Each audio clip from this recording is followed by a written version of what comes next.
feels like it's just a situation with Warner Brothers Discovery in general. Everything is just up in the air. Like, I know we went through the whole culling of the CW, but did not expect that to extend to the DC universe as a whole. And we are now like sitting here wondering about which projects are moved forward, which ones won't. I mean, everything has buzz. I'm going to be honest, I'm still hurt about Batgirl, mainly because I just don't see what was the point. Like, I know people were like, oh, it's because it was bad. And Zaslav did say, it wasn't about the performances. It was really just because we're moving for theatrical releases. And then, you hop on the call and it was about the quality of the movie, which, by the way, there was a piece of the script that was going around and people were like, what is with the Batten time thing? And I was like, just let it be fun. Can y'all just please let things be fun? They said Batten time? Oh, yes. Like it's Batten time? So apparently it's a catchphrase, but see, it's an out of context piece of the script. Yeah, so we have yeah. no idea how she says it or if it's sarcastic, but someone was asking her, what is with that? And you don't get her reply, I don't think. I mean, like, there's a place for these campy movies. We've talked about this. Like, just we need more fun movies that are not particularly good. You know what I mean? Yeah. More mediocre movies is what I say. Yes, give us some threes. Everything can't be a 5. 3s or 4s are excellent too. Yeah. Yeah. Yeah, guys, you won't find a bigger DC fan than me. So when I tell you this last week has been a week, it's been a week. It's Tuesday night, everything just totally fell apart. I remember the rumors about Batgirl came out, and then an hour or two later, it turned out it was where they weren't rumors. It was actually Warner Brothers decided to can a $90 million movie. And you're like, why did they do that? And the original report said, was it because its budget ballooned past 75 million, which is what they'd set aside for it. And they decided they're not going to spend 90 million on this movie to get it right. Then there were the reports that they didn't want to do theatrical, or they wanted to do theatrical releases, and this film wasn't structured like a big, larger than life theatrical movie. It wasn't very much a television movie, which is why it was done for streaming, and it wouldn't have worked. That doesn't mean people wouldn't have gone to see it, but and then there's the reports that it was due to terrible audience reviews from audience screenings, and you're like, none of those justify canning a $90 million movie that you hired actors to do. It could have been big breaks for certain actors. It was big, huge returns to mainstream for other actors. And it could have been just a lot of fun in a very complex and convoluted universe. But they were like, yeah, we don't believe in that. And we will get into what it means for DC, and we will get into what it means for the future. But the one thing that really bugs me is that a huge company like Warner Brothers Discovery, that has access to these huge, larger than life characters on a huge, larger than life streaming service, believes that the future of film is theatrical releases. No, the present of film is still very much theatrical releases, and that might be the future, but streaming movies are part of that. And all you have to do is look at Disney and what they accomplished with Prey this last week. The Predator franchise has been dying on the big screen, and they single-handedly managed to revive it via Prey, which now in 3 or 4 days became the most watched premiere on Hulu ever across film and television in its first 3 days. Like, does that not suggest that larger than life movie franchises do have a place on streaming going forward? Don't tell me Batgirl wouldn't have worked on HBO Max. It absolutely would have. Every time we talk about Warner Brothers Discovery, it's just a big old sigh. Because it just feels like we're circling back to old models. And for what reason? Like, you can have theatrical releases and you can have streaming movies. They each have their place. Like, I just don't see why DC can't branch as they've always branched. Like, we've got the big movies in theaters. We could do the streaming movies on HBO Max, have a little bit of fun with those. Like, in the series too. I'm disappointed that like Batgirl is gone. I was really disappointed when the Wonder Twins didn't even get to get off the ground. We got the announcement for leads, and what was it, a few weeks later? They were like, oh no, never mind, we're not moving forward with that one. And that was about budget too. It just really seems like they don't want to pay into their streaming movies past a certain amount, and especially not for DC projects. I know it's like they've set aside DC for big screen, and I get it, it works, whatever, go with it, but it doesn't mean you can't have success on the small screen, and everything doesn't have to be a TV show. Yes, I do agree Batgirl would probably have worked better as a TV show, and that probably would have saved it from the axe.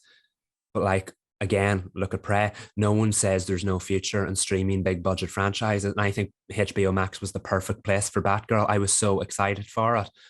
And I think the Wonder Twins would have been a success. They're not as mainstream as Batgirl. So because the movie hadn't started yet, I can understand that a different leadership might think this might not be the success the previous leadership was hoping it would be. But Batgirl was done. Batgirl was ready. Batgirl should have been released this year or next year. I guess I didn't realize that the goalpost for like quality movie releases in theaters had moved. I don't understand what they mean, because like we grew up in an era where the comic book movies weren't at the level they are now with Marvel. So like we should still have space for the movies that aren't as big as like the Multiverse of Madness or whatever that one was. It just doesn't make sense to me. And there could still be a market for it to have like a limited release in theaters or something, and then drop it on HBO Max. I know there's so much more like behind the scenes that it's not as easy as like just release it. But like I don't understand. Why does every movie that's released in theaters have to be like big and grand? Like we can release a 2004 Catwoman in theaters in 2022. Like nothing makes sense to me, guys. It feels a bit like ego. It feels like because DC has so much, like, it's iconic. So they want all the films to be iconic, and they're therefore to have like a whole bunch of praise, which this might be a controversial opinion. It may not even be true, but it feels like under this leadership, like Tobey Maguire's Spider-Man probably wouldn't have even gone forward. Even though Right. like this big, like when you think about comic book movies, in line with what we grew up with and what is today, where they are today, it wouldn't have survived. But it was this huge, massive success. And I just feel like, not to say that Batgirl would have reached to that heights, we don't know because we didn't see it. But could you imagine if they had like their Tobey Maguire, Spider-Man, and Batgirl, and they just nixed it and she's never coming out because taxes? Yeah, I'm thinking too about all those Batman movies from like, was it the 90s? Michael probably knows better than I do. Like, those are the George Clooney ones. Yeah. Weren't those like low-key stinkers? Oh, you've opened I've the never can of seen worms them. there. You've opened the can of worms there. No offense. Yes, the classic Burton/Schumacher franchise of the 80s and the 90s. The first two movies were masterpieces. The third one was okay. And then there was that infamous George Clooney Batman at Robin in 1997. And look, this is the same company that released that. I know it's a new leadership. And yes, it was a bit of a critical and financial flop. But like, take swings, miss swings, go back to the drawing board and try again. There's no, if Batgirl was not being released in theaters, and I still think it would have been successful if it was, it wouldn't have flopped on HBO Max. It would not have failed on HBO Max. So why didn't they release it? I just feel like this company is, because the previous leadership made so many mistakes, this company is afraid to take any risks, and it's showing. They've canned, or they're thinking about canning, a lot of really interesting out of the box DC properties and going ahead with the bland, predictable leaders as usual. Not that I don't love my bland, predictable leaders, but like when they had hosted that call, the DC franchise image was just the Batman logo, the Superman logo, and the Wonder Woman logo. And it's like, after all these intriguing new ideas for DC to branch out, are we just going back to the original Trinity again? Where's the fun in that? Keep Wonder Woman. The movies are so enjoyable. The first one was a masterpiece. Bring Superman back and get it right. Keep Michael Keaton's Batman. That's not up for debate. But other than that, give us new stories. Like, and I know they're going ahead with some of the ones that have already been made, but it just feels like we're going back to basics. And I know that maybe is how they need to restart the franchise, but it doesn't mean you have to can the interesting and original ideas you had at the same time. No, and this is a bit of a detour, but I do have a question. Like, if we're going to do the Trinity, how many Batmans are we going to have? Because we already have Robert Pattinson and Matt Reeves as Batman. And then like they have Batfleck back. And then there's Michael Keaton. I know Robert isn't in the DCEU. well, right now. I don't know what they're going to do going forward. They need to leave him out of the DCU, let Matt Reeves do his thing. But if that's the case, so like we can't have multiple of these heroes on TV show and on movies, but it's fine to have 3 of them in the movie universe. I mean, What's Clooney up to? George, we need you. Crisis of Infinite Batman. Everybody played Batman, but George Clooney played George Clooney in a Batman mask. Yes, this is the big issue. This is the same company that told the CW they're never allowed to have Batman on TV because people would get confused about having Batman on TV and Batman in the DCEU or whatever it was they were trying to do at the time. And yet they're like, let's have 3 Batmans on the big screen. People won't get confused about that. I think they've started to realize through the Dark Knight trilogy and now the Batman, in that Batman works best alone. Yes, Batman can exist in these big, larger than life comics. Some of the best comic book stories involving Batman were the supernatural ones like Crisis on Infinite Earths and everything like that. But the truth is, Batman is at its best when it's realistic, when it's stripped down, when it's dark, and when it's like a detective story. And you can't do that in the same universe that Superman's out there fighting Doomsday or Wonder Woman's fighting Amazonian gods. So I think they realized somewhere along the line that they take Batman back out of that world and give him a separate movie. But that creates an offshoot. According to the powers that be, the Batman is set on Earth 2 of the DCEU. Yes, we're doing multiverse again. So that's why it's separate and more realistic. Meanwhile, Ben Affleck is our DCEU Batman, but he doesn't want to do it anymore. So they had to come up. This is where the Flash comes in.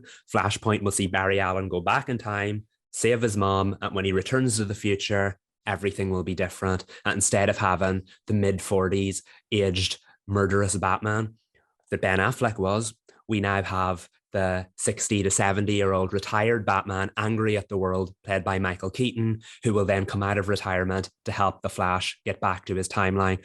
But that's the theory. Now we have 3 Batman. Which one is canon? I think before the merger, Michael Keaton will be canon going forward. We know he was supposed to return in Batgirl, and I think there were rumors that he would play kind of like a Nick Fury kind of role going forward, and that he would unite these heroes or train the next generation of the Bat family, which sounds brilliant. It lets them keep the Batman franchise separate, have a fully blown Batman and Robert Pattinson, while also keeping the Batman character in the DCEU without having him actually be Batman. It works. It's like having their cake and eating it. It will get confusing, but like if they're going to do that, they're going to take so many risks as far as Batman is concerned. And let's not forget, we also have Joker out there doing its own thing in its own separate universe. So it's a bit of a mess. But if they're taking all these risks with all these Batman characters, why couldn't Batgirl have been dealt the same grace? Why can't they do that with some of the more outside the box heroes that either their movies are going to be canned or they've slowed down production on? Why is it always the same heroes are allowed this leniency, and the newer or the younger or the more outside the box heroes, as I said, aren't? That's not a DCEU that takes risks, and that's not a DCEU that's very promising. And it sounds like a DCEU that's going to make the same mistakes as its predecessor. Can I just throw out a hot take? Yes, please. From the outside looking in. Like, how is this supposed to be accessible to someone like me who doesn't know all of that and just wants to watch a fun Batman movie? Like, far be it for me to complain, but we have more Batmans than Spider-Man. Am I wrong in thinking, like, I have no entryway into this universe because there's like 16 Batmans. And I don't know who's playing what and who's connected to who and what Ben Affleck's doing. Don't have to give away any spoilers. And there's like 1,000 Jokers. Just kind of throw that out. This is very true. The Joker has turned into Oscar material. Any actor will sign up to it just so they can win an Oscar, because what they can do with that character is just incredible. But like, unfortunately, that creates too many offshoots. Y'all have both seen Spider-Man No Way Home, am I right? Yes. Mm-hmm. I have not. Well, I have. Okay, right. Well, there's multiple Spider-Men in this universe or whatnot. The difference with the Marvel Cinematic Universe is that they decided to make all 3 of them canon, but in their own universes. DC doesn't do anything that normal. DC tries to confuse people. So we have 3 Batmen at the moment. One of them is the mainstream Batman, but he doesn't exist in the mainstream DCEU. That's Robert Pattinson. We have Ben Affleck, who's a relic from the old mainstream timeline, which is the former DCEO. And then we have Michael Keaton from the original Batman 1989 / Batman Returns timeline of the 90s. And now he's going to be suddenly made canon by The Flash. So a completely separate Batman doesn't just exist in his own separate universe like normal people would do. No, he exists now in the DCEU after The Flash. It's all very confusing. And it would be even less confusing if Batgirl was allowed to go ahead.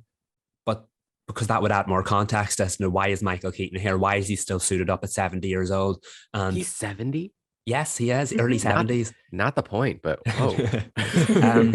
And the director, heartbreaking last Friday, the director released an image from set of the movie with them standing in between Leslie Grace's Batgirl and Michael Keaton's Batman. And it was the first proper shot we've seen of Michael Keaton suited up in the effort. It's a slightly modified version of the one he wore in the Batman Returns. And it looks exactly the same.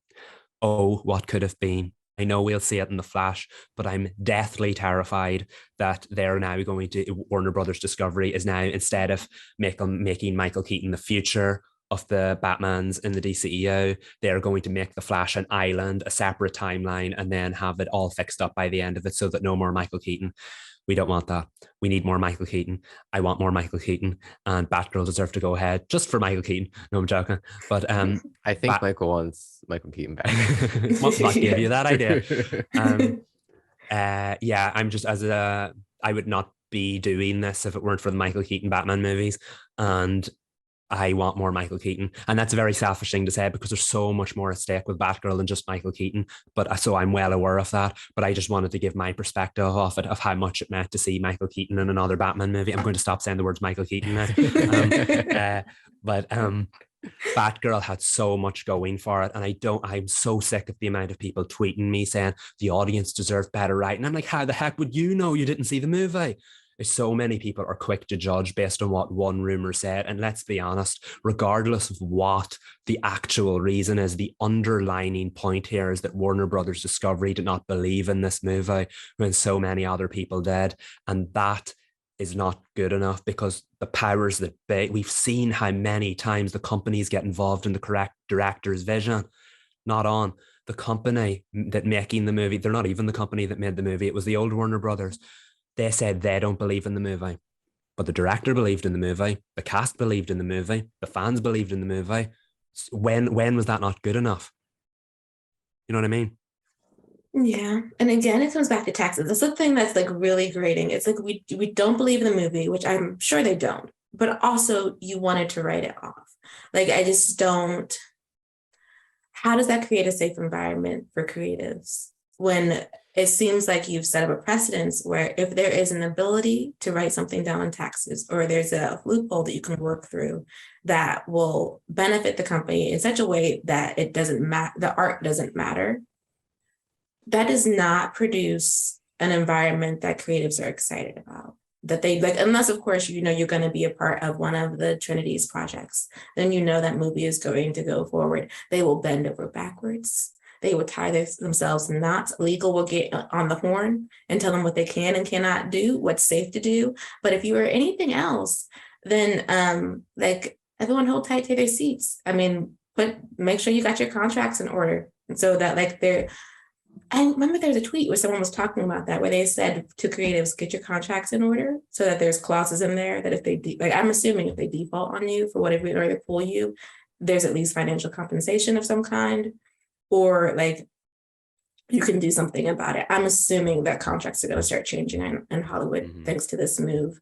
But I do wonder, Michael, like you said, they're not being quite risky or innovative, or at least it doesn't seem like it. So like what's safe? And what should we be worried about? There were so many worries and concerns after this news came out. And even now, a week on, my mind's still very jumbled because, first of all, let's be honest, the DCEU was a very messy landscape to begin with. Every time they announced a project, I was like, yay, where does this fit in? That was the underlining point of DC movies. And I think as soon as the Batgirl announcement was made, the two that people started to worry about was Black Canary, the HBO Max movie starring Journey Smollett that would have been a sequel to Birds of Prey, and Blue Beetle, The former HBO Max movie, which has now been moved up to a theatrical release, which may have just saved its life, they were the two that people were most worried about. But in the last few days, we have got confirmation that Black Canary is still going ahead at HBO Max, which I'm very happy about. You know how much I love the Black Canary. And Blue Beetle is still, which thankfully, because Blue Beetle is either in production or in post-production, I can't quite remember. Again, it is going ahead, which again, great news. So these two innovative properties that people were excited about and then suddenly became worried about are both going ahead. That's the good news. However, it seems like every piece of good news with DC comes at a cost. The projects now, according to a recent report from Hollywood Reporter, the projects that are now at risk is the Supergirl movie starring Sasha Calle. While it was never officially greenlit, I don't think it's been in early development for some time. And it was obviously supposed to be a sequel to The Flash. Then the Green Lantern Corps movie, which again, I'm not heartbroken about because that movie has been in development for a very long time. And now we know we have a Green Lantern HBO Max series coming. So it would get very confusing with the two of them. But again, that's DC in a nutshell. The other ones are Static Shock. I'm disappointed about that. Apparently Static Shock is production is stalled on it as well. And there was, because let's be honest, everyone adored the animated series of Static Shock. Everyone loves the comic books. And that again would have been another outside the box. He's not one of the like automatic DC heroes you think of, but he is an incredibly popular one. So everyone loved the idea of seeing a movie with Static Shock. And then the other one, the somewhat divisive Superman movie from J.J. Abrams and Ta-Nehisi Coates that would have dealt with a Black Clark Kent. Everyone thought an incredible step forward for representation, but a lot of people were annoyed with the fact of why did we have to go with a Black Clark Kent when there is a Black Superman in the comics? Could we not have used him instead? So much so that Michael B. Jordan is developing a HBO Max series focused on that Superman. Val Zod is his name. So it sounds like maybe because of the feedback, Warner Brothers is deciding to go with the Michael B. Jordan property because fans actually want that one, and maybe moving back on the Ta-Nehisi Coates Superman project, which again, this is a world where we can have both. But again, it seems Warner Brothers is being very selective about what they pick. And there have been a lot of rumors that they want to bring Henry Cavill's Superman back as the mainstream Superman of the DCEU. So could that be a reason why the Superman movie stalled production? Because of all the projects to get stalled production, a Superman movie is a very, very strange one. But aside from that, you look at all four of those projects, they're what we could consider outside the box projects. And unfortunately, yet again, Warner Brothers Discovery seems to have lost interest in producing outside the box projects.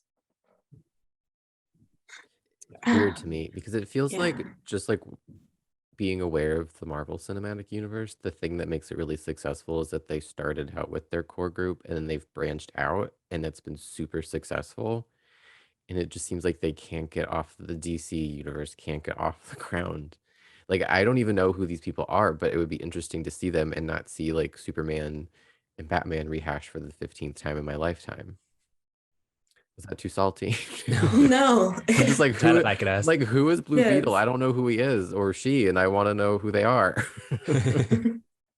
That's it. Blue Beetle is one of the most popular younger DC characters, and my knowledge is not as up to date as it should be because I haven't watched Young Justice in a very long time.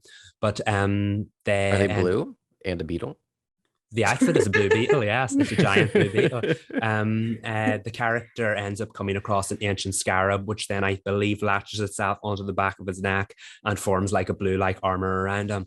That's scary. And even though it is kind of scary, but the fact is they're one of the most fun superheroes in DC Comics. And the Scarab is like a consciousness in their head, so it tells the user what to do, and the user has to then disagree with it. It's going to make for a great movie, and I can't wait to see it. Which is why, in my heart, I am so happy that it's one of the projects going forward.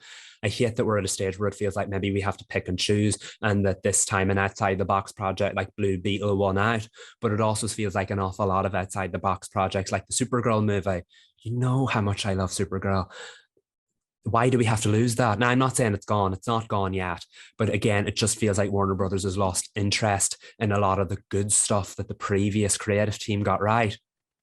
So why do we have to pick and choose? When you're working with a franchise this big, you should not have to pick and choose. Marvel does not. Marvel's like, let's introduce them to the MCU. 2 years later, they've introduced them, their family, their cousins, everyone into the MCU, and everyone loves them. Why has DC not been able to do that yet? I think it is because they just don't have everyone talks about how they don't have their Feige. And it's like, I don't necessarily know if they need a Kevin Feige. They just need a game plan that is feasible. I feel like every time they're like, we have a plan. We know what we're doing. And then you look at the plan, it's like, it's too grandiose.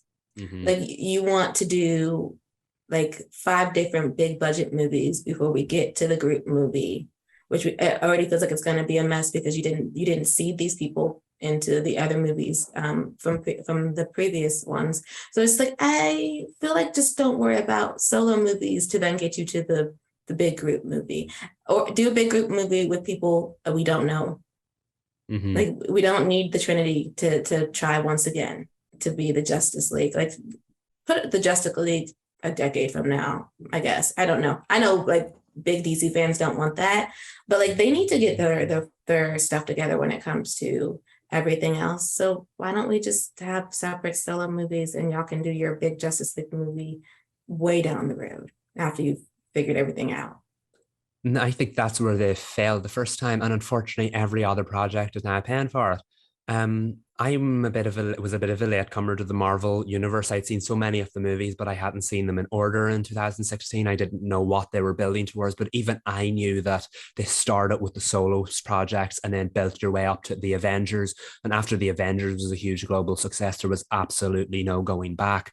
DC tried to fast track that because they had a good foundation in Man of Steel, but they didn't do a solo Batman movie.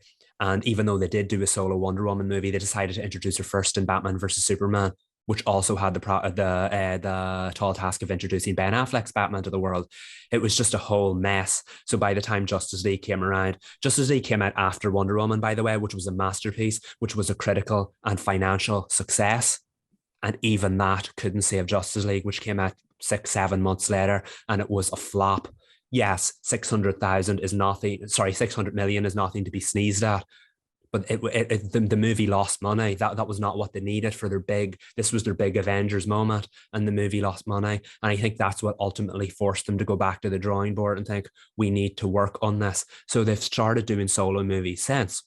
But even at that, those solo movies haven't had a direction. And everyone was like, Marvel build their universe, DC do their standalones. We can respect that. But now this new creative team that have come in, the Warner Brothers Discovery team, want to build a shared universe in the exact same way that Marvel did. So we're back to building towards an end game. We're back to bringing these heroes all together. The problem is we have a lot of heroes with sidekicks whose projects have now been cancelled. Meanwhile, we have 3 Batman. Which one's it going to be? So I think they're trying to do a lot of spring cleaning, and a lot of projects maybe have died because of that. But they shouldn't, because what DC did get it right towards the end of its run. Now Warner Brothers Discovery's DC wants to go back to the beginning of building a shared universe again. And those two ideas are not going to blend well together. And it could create a heck of a lot more mess before we get anything linear, before we get anything streamlined. And like, it's a tough time to be a DC fan. It's like that meme with all the strings and papers. Like they swear they understand, they found the thread of the story, and it's like, you did not. We know you did not. We're all just gonna suffer until you find it. Solo movies would have been the way to go. I think DC didn't need a shared universe. They can't somehow do it. So like, just let everybody have fun in their own little pockets. That's not going to happen, but I wish that was what they were going to be doing, because now like viewers like you, Reed, who are like, so which movies do I watch and which ones do I don't? And then you have like big fans like Michael, who's like, well, it's a complicated question. I can, like, and then I'm like, make your guide. JK, and I'm like, JK, retract the question. Yeah. Y'all are coming to me for knowledge, and I cannot give it to you. I mean, you're trying your best with what you got, but they're not really helping out too much. No, they front loaded too many great movies. I know Reed is a big fan of the Suicide Squad decisions. I love those movies. Oh, absolutely. Which one do you watch first? Well, it's the one without the word "the" in it. I don't know. It's been a mess. It started finding its way out of that mess, and it's going to get a lot messier again. And I mean, we can sit back and watch the fireworks, because I don't know what they're doing.